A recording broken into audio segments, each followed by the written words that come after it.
Good evening, everyone. It is June 7th, and it's the first Manifesting with Meg in the month of June, the month of embracing your joy. And I'm so excited to share this evening with my very dear friend and very, very amazing person, Andrew Deutsch.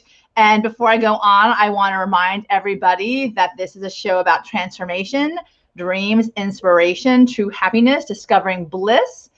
And it's time to manifest the life of our dreams, all of us. So without further ado, I want to ask Andrew, well, welcome, first of all. So glad that you've joined me tonight for the first show in June. And it's not your first show with me. We have come a long way, Andrew, for sure. We are going to be setting our intentions tonight for the evening. And I would like to remind everyone that intentional thinking is really empowering and very important when you are looking to wake to a universe packed with possibilities. So let's all set our intentions tonight. And Andrew, pick a magical number. And I'd like to start the show by introducing this incredible, wonderful businessman and the founder of Fangled Group. So Andrew is the founder of a strategy first multilingual global marketing and sales company that has successfully driven business growth in more than over 100 countries, driving revenue in the tens of billions of dollars. Yes, I did say tens of billions of dollars. He also is the host of the Fangletcast podcast, where incredible guests take deep dives into relevant topics in the business world. He offers a lot of incredibly valuable content with a lot of wonderful guests as well. He studied both international trade and psychology, building his unique methodology focused on converting everyone a company touches into brand advocates as a strategic base for sustainable growth. And all of you wonderful brand advocates out there know the effortless ease of actually engaging your audience and allowing them to work for you in your business. Andrew is a guru on that. He has traveled the world extensively, including a 10-year stint living and working in Brazil. So all you Brasileños out there, you have a brother in Andrew, and visiting over 120 other countries where his training led to unique skill set and bold and innovative methods. So we have Andrew here to share his wonderfully incredible ways to help level up business. However, at the most important for me is that I get to share with all of you his extraordinariness. And without further ado, I get to introduce all of you to Andrew. How are you tonight, my friend? I am well. Thanks for having me back on the show. Oh, awesome. I am so happy to have you. And you know, the most incredible thing is to continue the conversation. And we've literally had wonderful conversations over this last year. And it's been really a treat to learn from you. And I hope that a lot of my audience tonight and in the future get to pick up some bits and tidbits that are going to help them engage the business world or anything for that matter, even in a more enlightened way. So tonight, our theme is happiness exists on Earth. And I know that is like, newsflash, like it does. It's out there. You don't have to look at the wall and be like completely, downtrodden and the world, it's over, because yes, happiness still exists. And you are all out there able to grab on to your happiness. And, the quote we're using today, it's one through prudent exercise of reason, knowledge of the harmony of the universe, and constant practice of generosity, which, something that Andrew knows well, generosity. Berta's screaming, yes, yes, yes. It is the generous spirit that will, in fact, engage more people than you can even imagine. And certainly not only you benefit others, they benefit you. So when we practice generosity, we see how little gestures make big differences. And if happiness is the goal, which, my friends, at our center, happiness is our goal, not to conquer and destroy. It is so we can all be happier individuals and actually enjoy this wonderful once around. So after we have this idea of wellness through caring and big-heartedness, we can always think about the fact that we can change the world through those generous spirits, and we'll find joy. So I'm going to go give it to Andrew and ask you what your take is on our theme tonight. Take it away, my friend. On generosity? Oh, on happiness, generosity, everything, all of the above. I was promised by the producers I'd only have to answer yes and no questions. So, and humor, for sure, humor. Yes. If I have to answer in complete sentences, I'm doubling my fee. Oh, we're doomed, man. We're doomed. We're doomed. It's going to be one of those. I will also advise the audience that Andrew is probably the funniest person, at least in this lifetime, that I've gotten to know. So that is another bit of his generosity of spirit as he brings humor to the stage, which I love all the time. So Andrew, like, how in fact have you found that the generous spirit, the happiness factor that has come into your world this last year? I think just the fact that people have had to get to know each other at a distance and not be able to just find all the resources they used to find meant that the people in your circle had to do more for each other to be able to get through.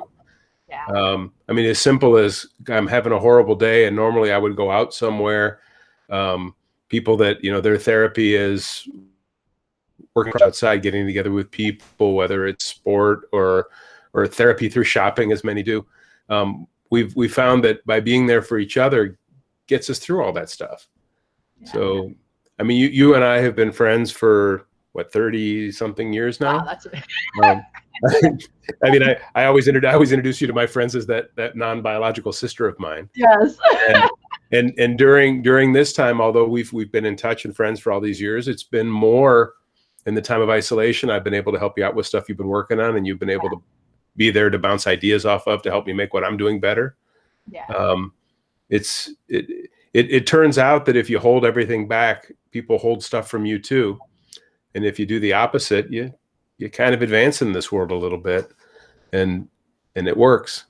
I love that you said that. And I think that, a lot of people are in such a lack mindset, and it's really unfortunate because the true pattern of a successful person in life is coming from a place of abundance. And that's abundance, not just of monetary abundance, but also of love, affection, kindness. Like, we're talking kind gestures, really reaching out of your comfort zone to help someone else where you can. It comes back to you twofold. And I think that really has been a lifesaver. Even Berta's saying, "For reals, Nacho." She's saying, "For reals, Nacho."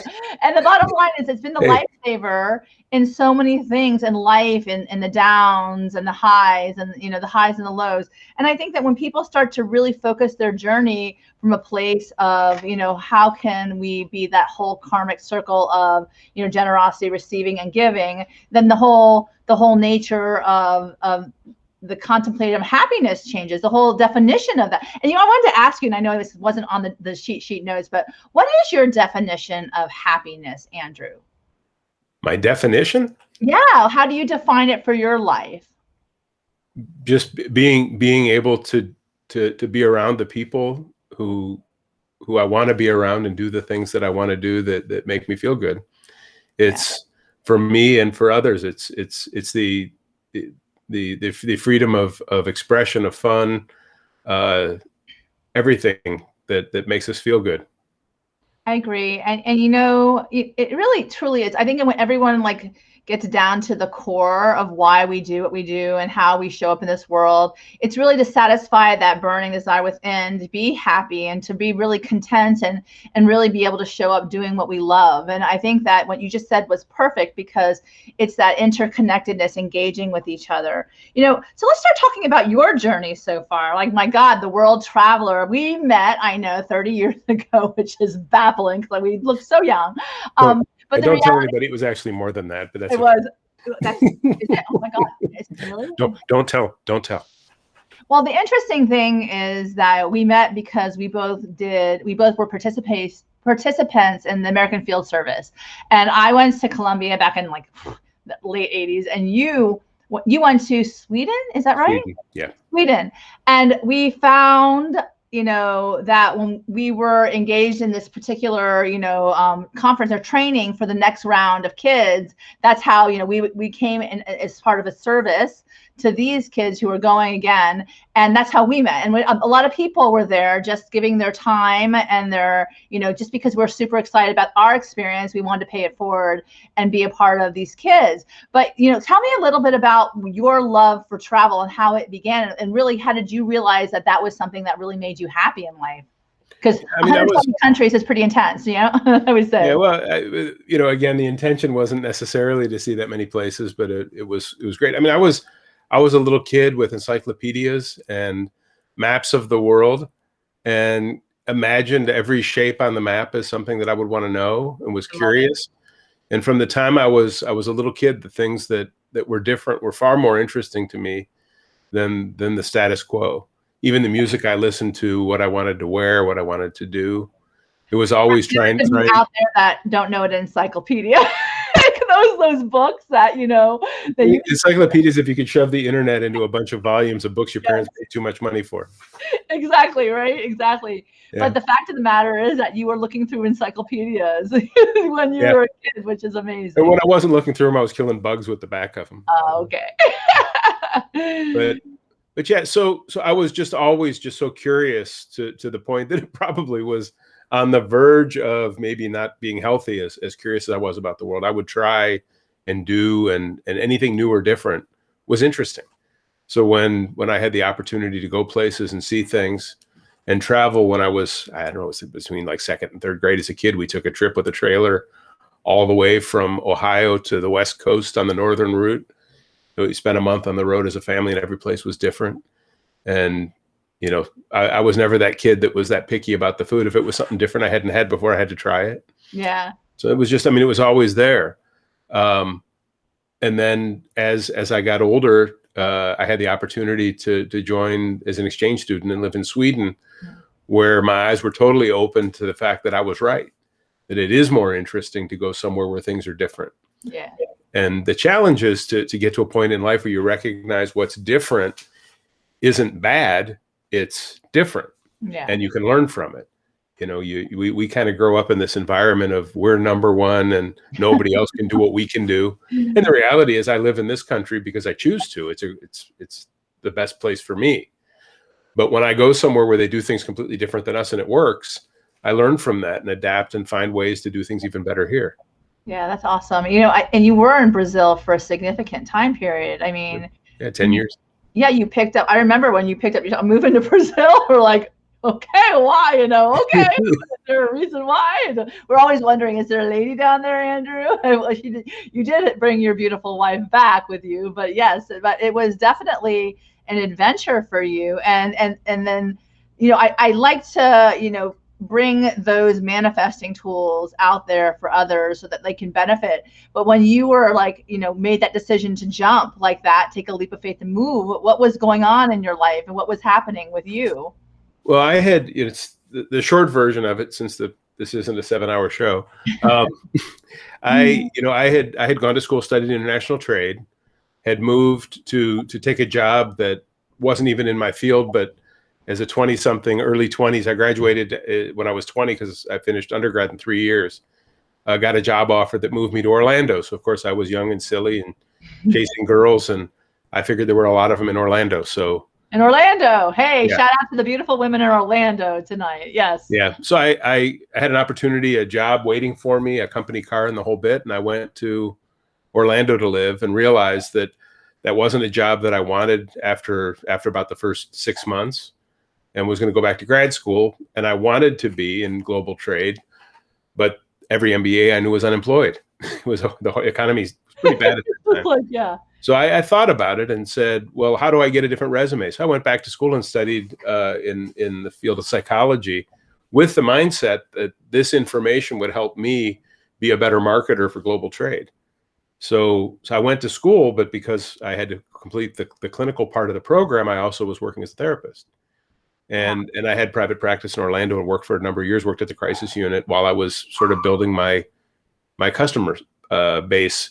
Well, the folks at AFS had asked me if I would volunteer, this organization we were talking about, to run the orientations. Well, I went down for the first year and was aghast at how horrible the orientations were, because they were the stuff had been written based on what was going on in Central and South America before my time. Oh, wow. I mean, it was just horrible. So I said, let's try to revise this and do something a little bit differently, which of course you never want to do in a volunteer situation, because then they put you in charge. Yes, they did. So the next year I was the leader of the entire orientation for all these kids that were going to Central and South America. And you were a volunteer in that. Oh, that was when we met. Okay. And that's when we met. But what happened through that is I was trying to get my business going in finding clients to help with trade situations. The chaperones were coming up to pick up the kids, and they were all like high-level executives and people of importance in these countries. Oh, wow. And the next thing I knew, I had these opportunities. That's awesome. So I worked on some projects in Costa Rica. I have a friend to this day who I just talked to yesterday, who's like a brother to me in Costa Rica. I did work in Guatemala. I did work in Colombia. And the next thing I knew, I had a project in Brazil that was supposed to be 90 days. Wow. In that time that I was in Brazil, the market had just opened for import. It had been a closed market post-dictatorship. And it turned out that in the US, I was a guy who knew how to do stuff like everyone else. There, based on other people who had no experience, I was a genius. I wasn't, but I was in a situation where I knew more than them. So the client base kept expanding. I love it. And I met my wife and settled down, and my 90-day project turned into a 10-year stint living in Brazil. 10 years, amazing. Where we built a strong business. We were setting up trade negotiations between the U.S. It started to grow throughout Latin America. We were helping my clients in Brazil also begin to import from China, from Taiwan, from Korea, and it just kept snowballing from there. It turns out that if you're successful in something, it keeps growing into more and more success. Yeah, it's kind of cool, that thing, that momentum. Yeah. So we had gotten lucky.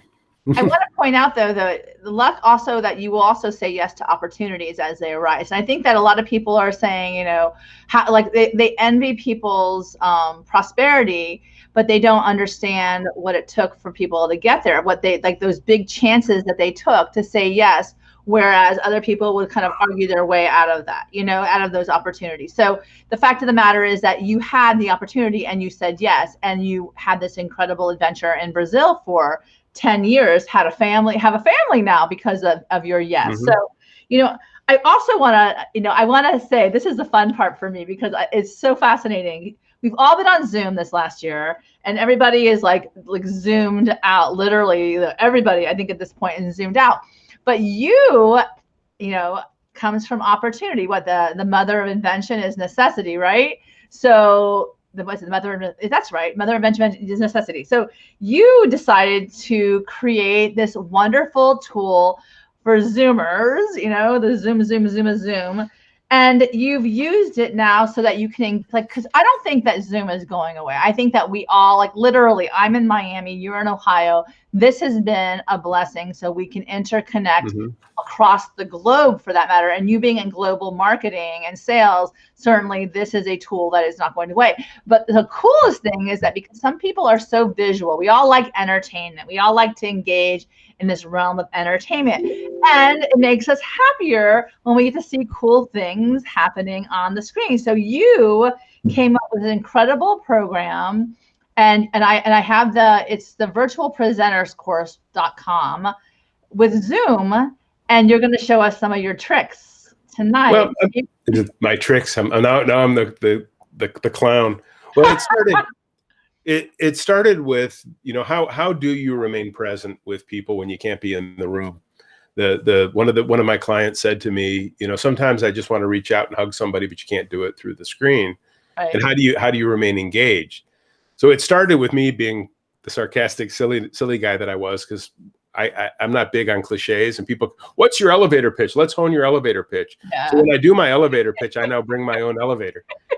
I love it. Because I think it's funny. But the idea is, if for example, I need to give a PowerPoint presentation, what I can do is actually remain in the screen talking to folks while I can, you know, be impactful. He's a little head. And no more zombies. You know, you don't put people to sleep because you can do it. And then when you're, you know, when you're done, you can grow back up. You can answer questions. You can re-engage with folks. And afterwards, you can hang out for cocktails with your buddies, you know. That's very cool. But Andrew, tell me, like, so this is this incredible tool. I think that people engage with, like, you know, even like, say, like the Oprahs or the Drew Barrymores of the world, they're bringing people in for those interviews as if they're sitting across the screen from each other. And this technology that you have is very similar to that, whereas you can bring somebody on with you at the same time, but anyone can do it if they go through your course. One of the coolest things I want you to explain to everybody is how, like I said, you know, the mother of invention is necessity. So basically, bottom lining it, like, how did you happen upon this? I mean, I know that you don't like to be bored. You're always got your hands in something new and exciting. I think that's your happy place, is creating new things. So why don't you tell me how this came about and how? It was, I needed a way of doing more in meetings, being able to present, and it occurred to me that there had to be something out there software wise that would sit between the camera and it works in Zoom. This isn't Zoom that we're in right now, and it's working. It works in all of those. So I found this software that the kids use. If you ever, you know, the kids all play video games, and on this program on this thing called Twitch. And so there's this open source free software that allows you to create your own little recording studio. And what it does is it sees your camera and puts you in. And I mean, you can do multiple cameras. You can, I mean, I have the ability to add second and third cameras on the screen. This is actually the touchpad that I'm using to do it. So I added it to the thing, and it took me weeks of watching these kids with purple hair and face tattoos who teach on YouTube. Amazing. And turned it into something that I could use for business. But it was a mistake. It was a mistake because every time I gave a presentation, after it was over and the deal was done, I'd go, "How the hell did you do? How do you do it? I want to learn." And I don't have the time as much as I would love to teach. So I partnered up with a guy that I met in an opportunity on the internet, and said, "Let's make a video course." He said, "Why?" I said, "Well, first of all, we can sell the course just so that make a few bucks with it, but more so that I don't have to be stingy and say I don't have time for you." Yeah. So now what I do the monkeys. Huh? Where are the monkeys? The monkeys? Why don't you have the monkeys? I have chicken monkeys. Oh, the chickens. wait, here we go. We can. Oh, the bat wings. There we go. Here's where I really am. This is Meg's green room, people. Yes, it's my green room. You're going to hell. Oh man, you're too funny. Suzanne is saying that she's intrigued she could use this, but the reality is that when you go through the program, it's very easily learned and applied. Yeah, the idea was, could we make a course that somebody could get up and running in an hour or two instead of spending a week goofing around like I did trying to figure it out on your own? Right. So we joke it's elderly tested. We found people 70 plus and said, take the class and log in. Yeah. And most of them took less than an hour and a half to be able to get the program installed, up and running. The software is free. So if somebody wants to go out and download OBS Studio, which is the name of it, and try to figure it out on their own, go for it. If not, click the link, take the class. And David, the gentleman that was my partner in the project, is just a brilliant teacher. Yeah. So I think he could teach someone who's been dead for 2 years how to do math. I mean, he's that good. So I'm gonna just read it out. So it's HTTPS and then the words virtual, VIRTUAL, presenter, PRESENTER. You know, Meg, just put because the link that I gave you, if people click on it after it's in the notes later, they get a discount on the class. If you read the whole thing out, they're going to get it wrong and get frustrated. Okay, so I'll definitely put the link. And for all of you that's on the podcast feed, you can go to my page on Facebook or on Instagram, and I'll have the information there. So you'll be able to connect with that. Or you can contact Andrew at the end of this. I'll put his contact information as well. and we'll go from there. So one of the coolest things about you, Andrew, that I love, and I have to say this, I said, Andrew, you got to give me some funny quotes tonight. So I got this really cool stuff that, this is what really your focus is on with global marketing and sales. So in addition to your cool program that you have, you're saying it's far better to focus on the solution than the problem. Tell me what this means to you. And literally, the question mark with the ladder coming out of the bottom part of the question mark. Tell me a little bit about this. Well, so many times people spend all their time worrying about the problem that they have, that they get stuck. Yeah. And the reality is the solutions can be a lot more obvious if you're not stuck in the problem. So people hire us because their business is stuck. Yeah. And we have a fresh set of eyes at a distance who can look at it from a perspective of everything and present solutions rather than sitting around talking about how bad the problem is. Yeah. So it's a much, for us, it's a much more productive focus of, it's kind of, a kid falls in the mud and sits in the mud worrying about how much trouble they're going to be in when they get home and how muddy they are and whether there's bugs in the mud and all this kind of stuff. Stand up and get a hose. You'll be fine. Yeah, I want to say that, we ruminate overly and we worry overly about the future. The reality is that there is something that you can do in the present to get it done. And I think that, one of the things that, people are afraid to ask for help. So they're afraid to get those new, clearer eyes. And that's something that you really do have a way about with regard to looking at the situations. And you're honest too. Literally, if you can't do help, you can't help. But this, when all you have is a hammer, everything looks like a nail. Okay, tell me a little bit about this too, Andrew. Tell me. Well, so many times, people have the wrong tool and because they've only got one way of doing things, they can't see how else to fix it. Boom, boom, boom.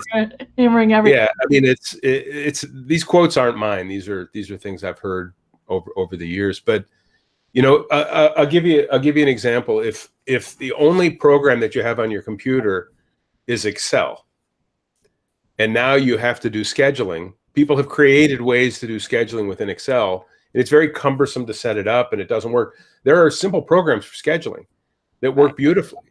And if all you've got is Excel and you think that's the program for everything, you're going to spend hours and hours and hours trying to set up your scheduling in Excel when you could just get the scheduler program and out of the box it works and you can focus on actually scheduling and moving forward and then following the schedule instead of making it.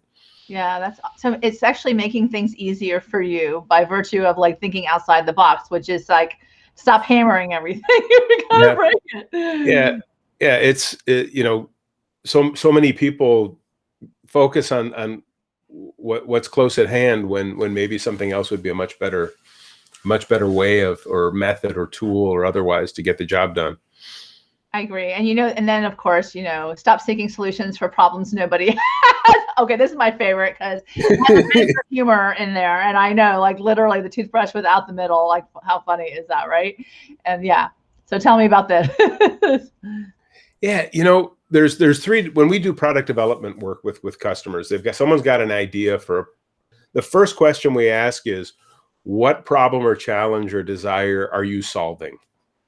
Because there's three kinds of product development. There's a known problem and a solution that obviously can solve that problem. Slam dunk, you're going to win. Yeah. Then there's, I've got a solution to a problem that people aren't really aware of, but they really do have this problem. And as soon as they see my solution, they're going to go, oh my goodness, that's amazing. I didn't even realize that was a problem for me. Yeah. And then the last one is people creating a solution for a problem that nobody ever had. And we joke we've discovered a better way to pick your nose. Oh, there. So, it's so in product development, that's sort of where that slide came from. And we see it all the time. It's hilarious. Where somebody, we've got the perfect new way to hang clothes in your closet. There you go. And you're like, why is that better than a hanger? Oh, that's so funny. And there's no, and the crickets are chirping. Oh, that's so funny. Yeah. And then of course at the end, get the camel's nose under and the rest of the, Yeah. It's get the camel's nose under the tent and the rest will follow. Now this is a sales thing. So many times people go out and they want it all at once. And the one thing that we know about a camel's nose is once it's under the tent, you're going to get the rest of the camel. So what would happen if a company said to you, no, we have a supplier that we love and we're never going to change? And the salesperson, instead of going, oh no, they, whatever, just say, you know what? Sometimes it's good to have a backup. How about just giving me one order a year just so that we can stay engaged and you can have the product just in case something happens to them. I get my nose under the tent. Right. And then that supplier goes out of business. That supplier has supply chain issues. And the next thing you know, I'm the guy who solved the problem because I was there and the rest of my camel's there and I have that business. Okay, so I have a question for you, for those authors out there, because I have a lot of people in my audience who are new authors and they're trying to get their book out there. And I know this is like, perhaps free marketing from you, but what would be the first step that you would suggest someone do so that they could get their camel's nose under the tent, so that people have eyes on this piece of artwork? Literally, I have mine up here, that helpless, shameless plug, right? Yeah. But that people will start to say, I'm interested. Oh, this is, so it's a little different, obviously, than being the global sales consultant, right? With regard to helping a company solve the problem. But, you also have the means to work with authors to help get the buzz around their product too. It's all about product placement, right? It's all about, getting out there. What would you say as far as this is concerned? Well, I think it has to do more to depend on why they're writing the book in the first place. Okay. Because many people write a book because they want to be able to put it on their resume that they're an author. Okay. That's at the low end of it. Many people write a book because they know that there's an audience out there that really wants to hear what that person has to say. And there's a pendulum between all of those kinds of things. So, I think the first step of promoting and getting your book out there is knowing what was your intention for writing it. What do you want the book to do for you? And the second part then is, who is the audience and what matters to them? And are you writing a book that audience is going to care about? Because once you've sort of established that, you've come up with a new way of thinking about a specific topic that's going to help people, then you need to promote it based on that. Because if you read this book, this challenge that you have in your life right now will have tools to help you get through it, and begin to work that way. And the other is find people of influence that have that problem that you can help solve so that they can help promote. It goes back to the core of what Fangled. You read my bio at the beginning. That's a mouthful and a half, but at the beginning and through everything that we do, we talk about two things. How do you teach your clients to convert every touch into voracious advocates for their brand? Then once you have those advocates, how do you utilize and get them to go to work for you because they love your brand? Right. So the way to gain voracious advocates, one of the methods is to do things that people actually want you to do, things that benefit them, make their lives better, solve their problems, fulfill a desire, a need. And then and the more you do that for people, the more they go out to shout to their friends, oh my God, this person did this, this company did this for me, I love them. Yeah.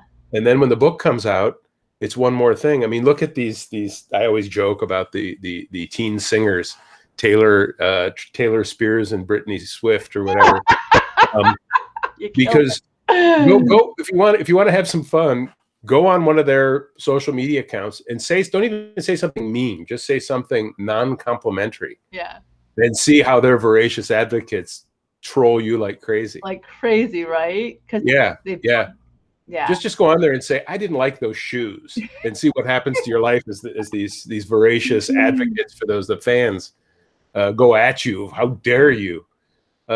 If you're writing something that can truly create a horde of voracious advocates, the book is going to sell because it's something that they need, they want, they desire, and it has purpose for them.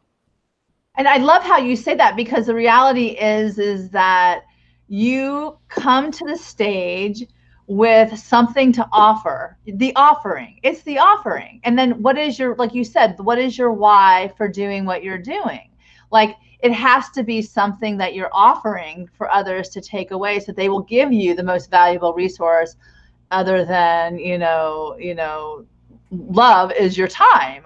And your time, literally how you spend it. And I think that this is something that you speak to a lot. When you actually have the opportunity and you get in front of the audience or get your nose under the tent, it's how you use that time. And I know that when I was speaking to you about doing the TEDx, and you were giving me some help, you're like, you want to make sure you get in, get out, and give people some value to take away. And, certainly, be at least as well prepared as you possibly can, which is really what you do when you pitch somebody. But the reality is that you break the ice beforehand. And I think that that is the genius of your program, the virtual podcaster program, is because that will break the ice, because not many people think that they are capable of making something engaging and exciting to look. And people are bored with the same old, presentations. They want something new. I'm sure the two of us talking to each other, we do have so much wisdom to share. But if you have things that are coming at you, then it'll engage the attention of the people who are watching,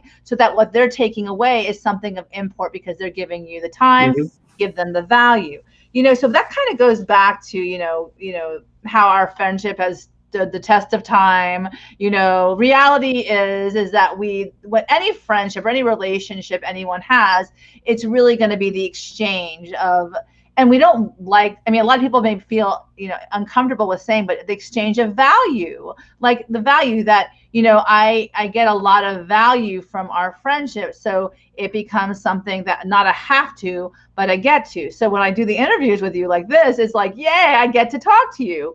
And, and I think that, I think the gifts of this last year, this pandemic time, has been an opportunity to see other people in this space where you get to be around them instead of having to. And you and I both know there are those who come in, they just suck the air out of the room, and you're just like, ah. And I love how you deal with it, though. It's kind of like the chat posts on the side. They're like, what is happening? What is happening? Some people just fascinate me, how they have no concept whatsoever of how what they're doing is affecting the other people in the room. Yeah. I know we're in a couple of networking meeting things that we've attended, and there's always someone who you just kind of go, wow. If maybe if this was recorded and they listen back, they might get that with what they're saying is so off base with what everybody else in the room is thinking, and it's unwanted, and nobody has the courage to just go, hey, quiet. Yeah, no, but there are these lovely little chats that you can have for that, like, comic relief. However, no one's making fun of anybody. Clearly, it's not that. It's just like, sometimes you're just like, roll, like in a meeting, if you were in person, you'd be like rolling your eyes, like the one that puts their hand up when they say, anybody have more questions? And you've been there for 5 hours and they just want to hear themselves speak, so they put their hand up. Resisting keep the side comments supportive. Yes. In a world where, when I was a kid, the only way that you could troll somebody was in their face. The one thing you could possibly do in school was, slip a note in somebody's locker to tell them what you thought anonymously. Yeah. And now it just takes a second.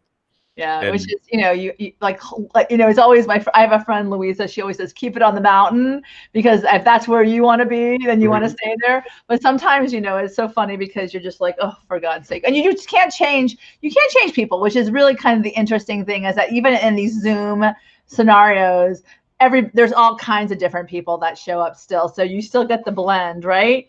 But, I want to go back to the fact that this is why I love you, because you bring in the humor. And I think humor in and of itself can be one of those tools that in addition to the fun visuals that you can provide, but it can be like an opportunity to bring levity to a otherwise serious situation. And like I love Oscar Wilde quote, life is too important to be taken seriously. So when we have people like you, you know, the journey becomes that much better when you have humor on your side. So tell me, have you always been someone who's brought the comic relief to the party, or is it always, you know, yeah. Yeah. Life is too short to not have fun in almost everything you do. Yeah. And I've gotten to the point in my career where if the project isn't fun, we just don't take it. Right. I don't accept any kind of abusive, overbearing clients. And if the project isn't interesting and fun to do, and I'm working on a couple of things now that are just fascinating to me, and I'm really enjoying the group of clients that we're working with. But I've been around too many people that have no joy and no desire. I've worked for people that are just I mean, they suck the air out of the room just by walking in. So the beauty of it is that you learn from that, and hopefully you learn not to be that. Yeah.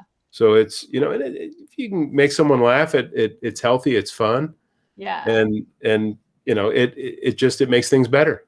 Yeah. And the deadpan laughter, you're just like, everyone's like, what? Me? What did you just say? You get them from the left side, the right side, and down the middle. So it definitely brings like a different sense of excitement to the party. So, you know, I will say this. I do love the fact that I get to, like, you know, experience joy in my life by engaging with extraordinary people, and you're definitely one of those for the books. And I have to tell you, like what you're saying, you know, for me it was resonating to a great extent, because, you know, it took me 10 years to write my last book, my memoir that's coming out in September. And I said, I definitely want to have fun with this. Like this is not additional suffering for me. I look to sit down and actually put the time in and, you know, apply myself to actually do the writing. It is a grueling experience sometimes, because, you know, but the reality is that, you know, your why, like you were speaking to at the outset, you know, what is your why and how do you want to engage the audience? Like with inspiration, there's got to be purpose to whatever you went through. So you share it. But the coolest thing is that, you know, engaging with people who have different takes, like you were saying, think outside the box, see things differently for those solutions that make the party that much better. So when I engage extraordinary people like you that are embracing kind of the path of creativity, like I really enjoy, you know, I love to get those tips and tools on manifesting. And I'd like to ask you at this point, what is the thing that you think of right now, that the one thing that is moving you forward on your journey now that, you know, the world is opening up again and we're trying to, you know, bring all of this new technology along with what was before, because it's a new normal. It's not the same. Yeah. You know, at the core of what I do, it's about that curiosity. It really is. I kind of feel bad for many of the young people today that are sort of caught up in this weird concept of what's the word, the wokeness of America, because they're missing out on a lot. Yeah. When, you know, humor is satire is dying because the one person who chooses to go out of their way to be offended by what somebody says, when the intention was to be fun. Yeah. You know, if you're the 1 in a million that finds something offensive, we're no longer allowed to say it or do it. It's changing the world in a way that when it swings back, unfortunately, I think we're going to end up being cruel to each other again, because we're so tired of not being able to actually interact. I was having a conversation with a friend of mine who was being insulted because he recognized, he was telling the story of when he met his wife, and he said, I saw her across the room and she was breathtaking. And a young person said, why do you objectify women like that? Oh, wow. And I said, well, wait a minute. He didn't say that she was a Barbie doll or that she was this or that. He saw, and he had an emotional reaction to the appearance of a person before he met her. Wow. Now, very clearly, had he met her and she had been an empty whatever, the attraction would have gone away in a minute. Yeah. But the initial attraction was her appearance. There's nothing wrong with that. Yeah. But I know I've been in an office and someone has gone out and completely changed their look. They did their hair differently. They're dressing differently.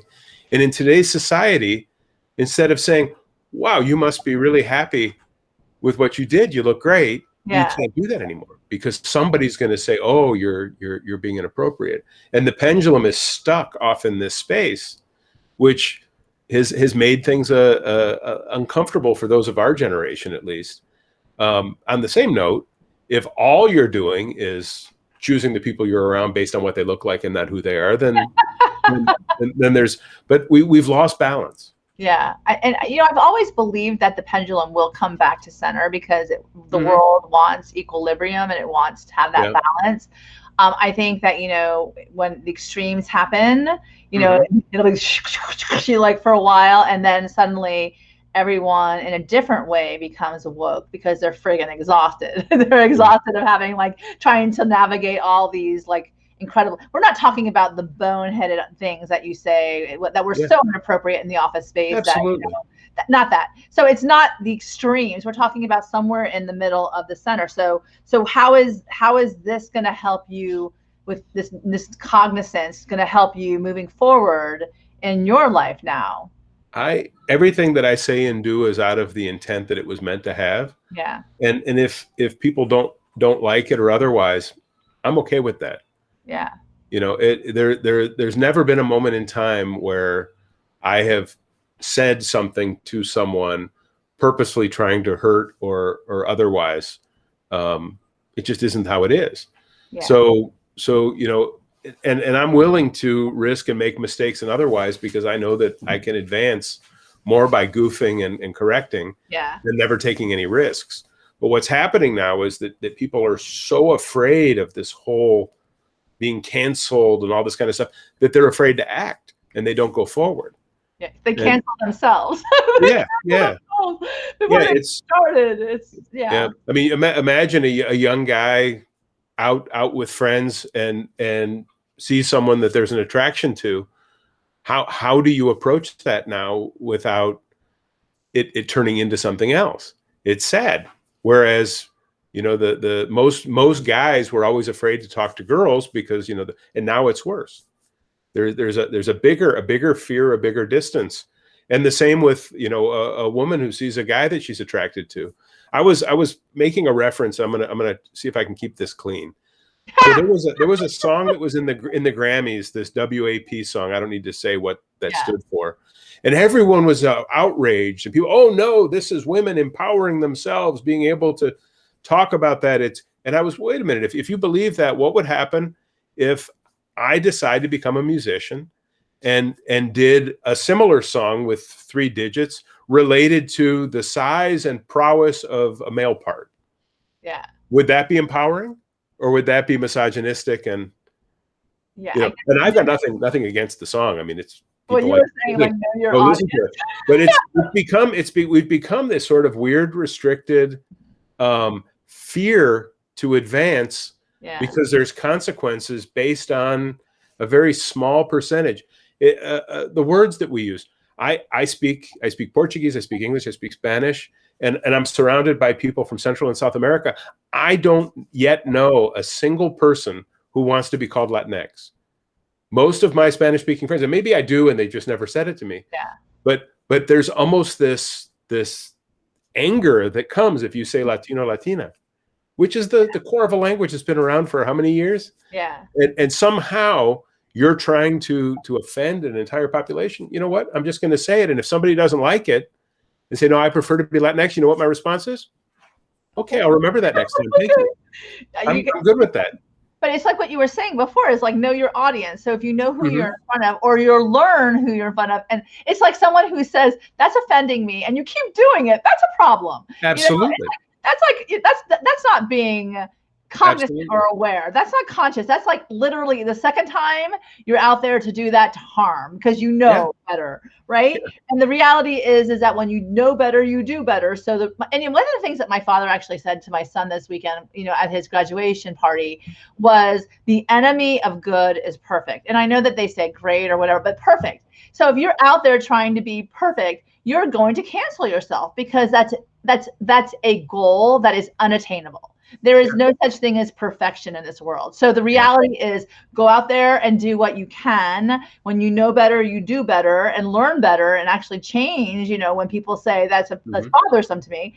And then, kind of govern the pitfalls accordingly because nobody's perfect and you're going to make mistakes. And I love that you're saying that, Andrew, because the reality is like, it's too high of a standard for me. I'm like, no, it's not going to happen. Well, perfection always is a time suck and a killer when good enough exists. Yeah. Yeah. It's true. But it's, as I look at these topics and these issues, and I see people who literally are afraid to launch and move forward because they've anticipated all of this angst. I think that in this anti-bullying movement, the anti-bullying movement in a way has bullied people into being afraid to act. And I am completely opposed to bullying. Yes. But bullying as an idea, the definition has expanded. Yes. I mean, between friends, kidding, teasing, playing with good intentions because you're friends and fun isn't mean. Yeah. When you do it with the intent to harm somebody, it's bullying. Yes, I agree. But this idea of how do we advance as a society and how do we advance in our careers and our lives, it's all about being willing to take risks and manage consequences that may come along the way as you fail. I've never once had a major failure that didn't teach me great things that made me better later. I love that. I'm not afraid to have. As a matter of fact, I worked for a company at one point in time where if there was a failure, it could be the end of your career, even though it was because you've done something that's risky. Yeah.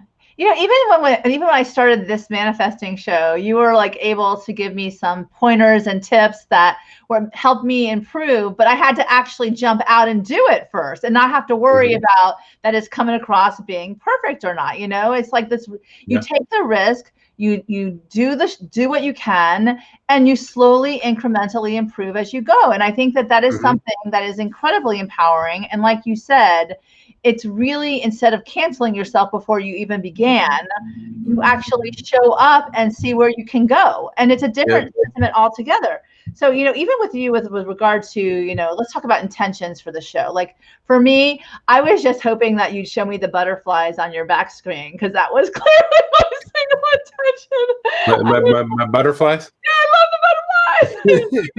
In the world, and I would, if I was savvy enough, I'd put it on my screen too. And one day I will be, Andrew, I promise you that. Yeah. But it's just like to kind of bring visual entertainment and also, to have the conversation with you because clearly, you may say that other people are woke or conscious or aware, whatever that's supposed to mean to you. But the reality is that the best tools and practices come from trial and error, right? That's exactly what we're saying. And then manifesting through that particular lens. So even when you're like, not giving up so quickly on this passion that you have, it's like, why, if you've come this far with, and I'm talking like maybe speaking to people who've written books or people who have a product that they believe in, or people have this dream to have other people see their dreams differently. Why are you, if you come this far, what to give up or quit? What is the point of living? That's not happy. That's, you're going to live your whole life like stagnant or stuck, like you said. And that's how you get companies unstuck. So now I'm going to go back to you. What was your intention for this evening, except making me happy with the butterflies flying all around you? My intention was to make sure these people listening fall asleep and get bored. And quickly. I'm off key. I think if I'm not careful, I might get disciplined by one of my pets. Oh, yes. Oh my God, that's so funny. But the reality is like literally, wake people up, man. My prime intention was hang out with my buddy Meg and shoot the bull and talk about stuff that might or might not matter to folks. I love it. And Yeah. what was so you picked number two, what was it? 241, right? 240. So this 231. show, as Andrew said, is based on my book, The Magical Guide to Bliss. There is 366 because we do take into account the leap year, insights the day, and I'm a big synchronistic fan. I love getting all excited around the different synchronicities. So something that'll align with his intention. I told Andrew to pick a number, and the number is going to align with perhaps what he might want to share tonight. Making people doze off and go to sleep and hey, if you're out there and if you're experiencing insomnia, replay this and you're going to feel really good about sleeping tonight, for sure. But yeah, go ahead and read me whatever you'd like from the insight you picked that would align with your intention tonight. Well, from the random number I picked, it says, what does it say here? If the journey is to be gratifying, you, the traveler, must be authentic in all that you do. Yes. Enlightenment no longer has to be hard earned once you finally decide to wake up and just be you. Rise and shine. Now it's your time. You have come so far only to realize that you're perfect just as you are. In a world that may tell you otherwise, you can stand strong against all lies. I love it. Yeah, that was my random passage.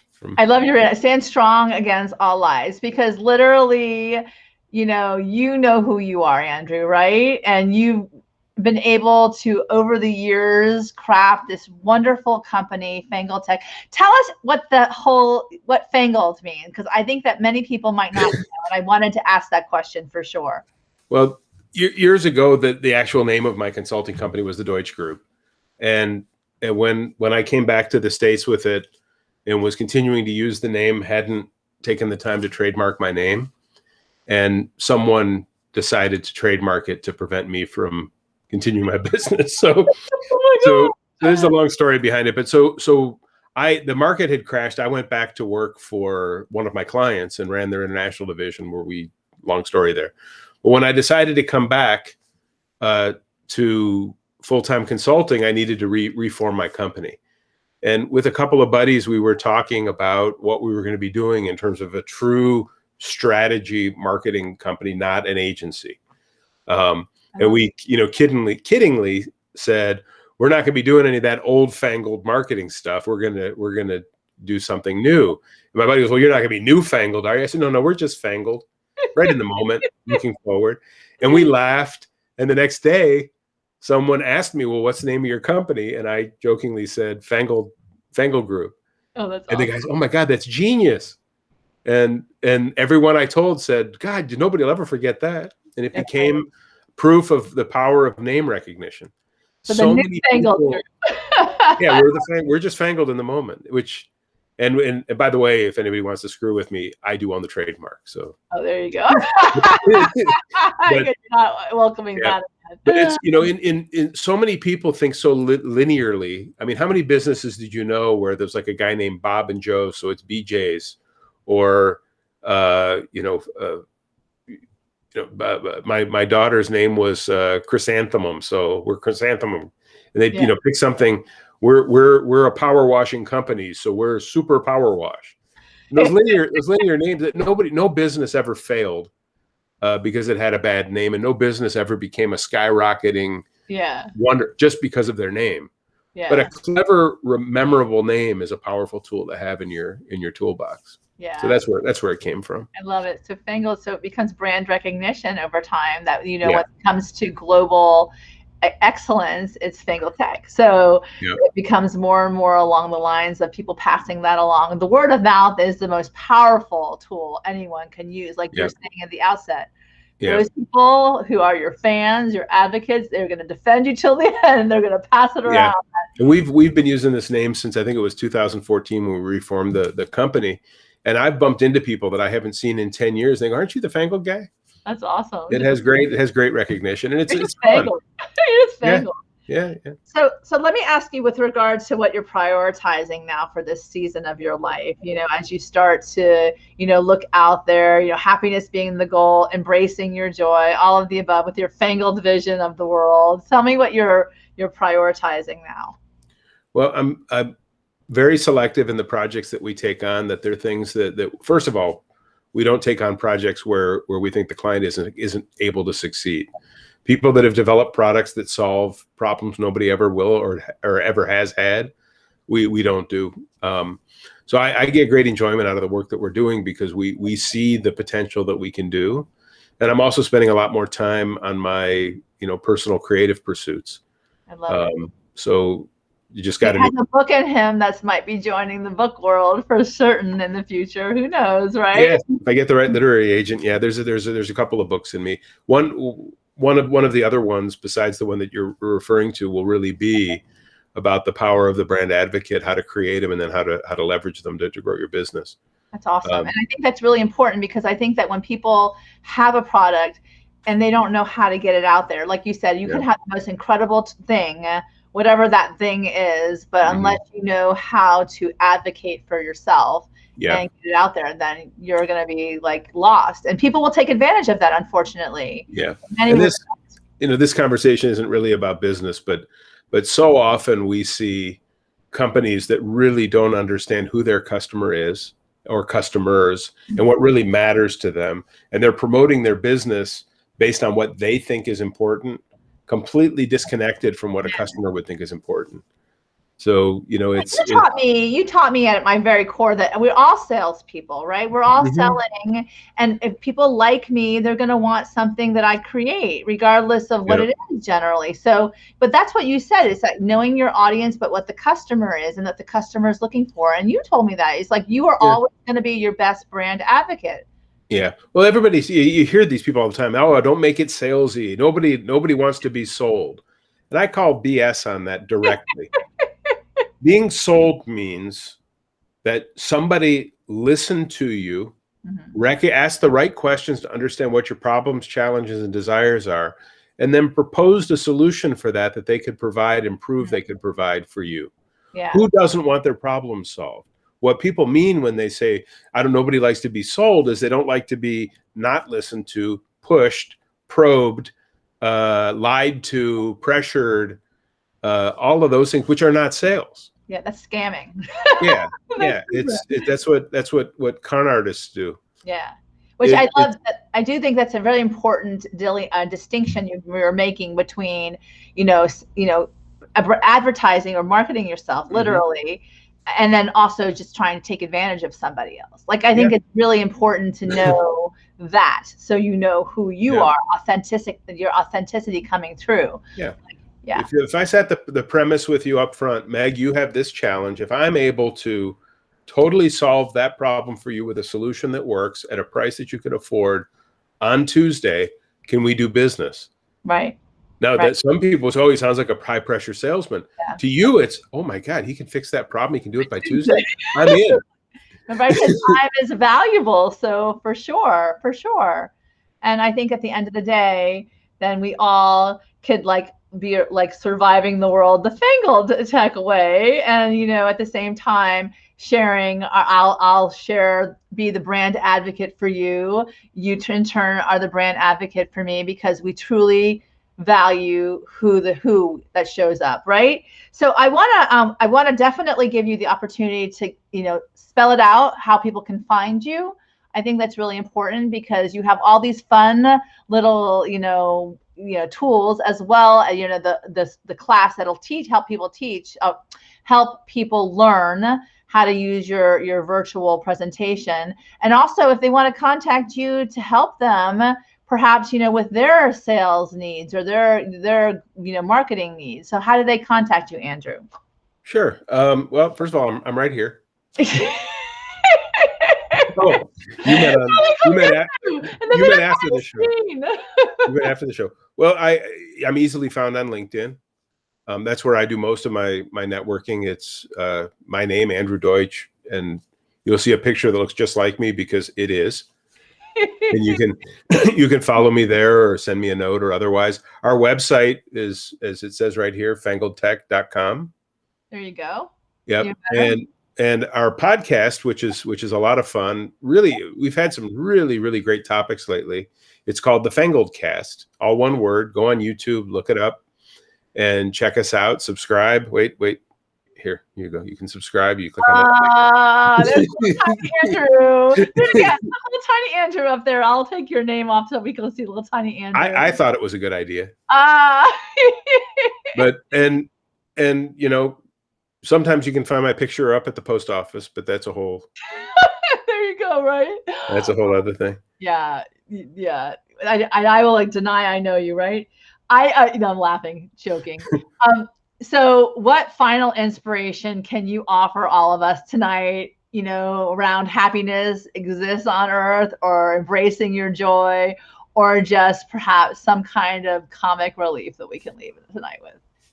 Oh gosh, the challenge is on. The challenge. Well, I think you get away I think that the most important thing for people to do in their lives is to become ridiculously curious and recognize that things that are different and new can teach you something. So you shouldn't be afraid to take action. I love it. And before we go, can you do the curtains, the red curtains? Because I couldn't do it for my TED Talk because it was too complicated for me, but I love it. Like, introducing Andrew Deutsch. Now that you asked me, I got to find him. I didn't have him set up. Hold on. And the crowd goes wild. Here we go. Here we go. There we go. Andrew. I love it. Oh, there's my. And the butterflies. One more butterfly. You want some more butterflies? More butterfly, just for me, because you love me. There they go. You love me. can literally do this stuff till the cows come home. I know. I love it. And I'm like, oh, there you go. They're coming home. But the monkeys. What happened to my monkeys? I retired the monkeys. Their union rep was trying to charge me lots of money. Oh, is that what happened? Oh my God. Yeah. Well, yeah. You can get rich. Yeah. There you go. There's your fortune. Maybe creep out your audience with some spiders. Oh my God, that's so funny. No, my favorite one was when you put the green screen on your neck and your head was bobbing in the water. Oh, there's a cow. Yeah. My COVID mask. Your COVID mask. Oh my God. That's awesome. Oh my God. A little headless. That was the funny one when you went in the water. Oh, there's the cow. Hello, little cow. Oh my God. Yeah, having the green screen is kind of fun. I have to tell you that you always bring, you definitely love. Oh, there. I love it. I love it. Green screens are fun. So you guys could have so much fun with this wonderful tool. You could have hours and hours of entertainment, you know, where people like are droning on and out, and you could just like make the cows come through. I didn't realize I was wearing a shirt the other day that had a part of it that was the right color green. Oh, man. And I look at myself in the image and there's a hole. You can see what was behind. You're like, oh boy, oh my God. Well, you know, Andrew, I definitely love manifesting with you all the time. It's definitely conversations with the extraordinary you. You know, like he said, go on LinkedIn to check him out. We're all on LinkedIn. So if you ever have any questions, you can contact us there. You know, you can contact me at my web, on my email, megnosser@mac.com, and I will definitely link you to Andrew's for sure. Thank you so much, Andrew. This is always so much fun.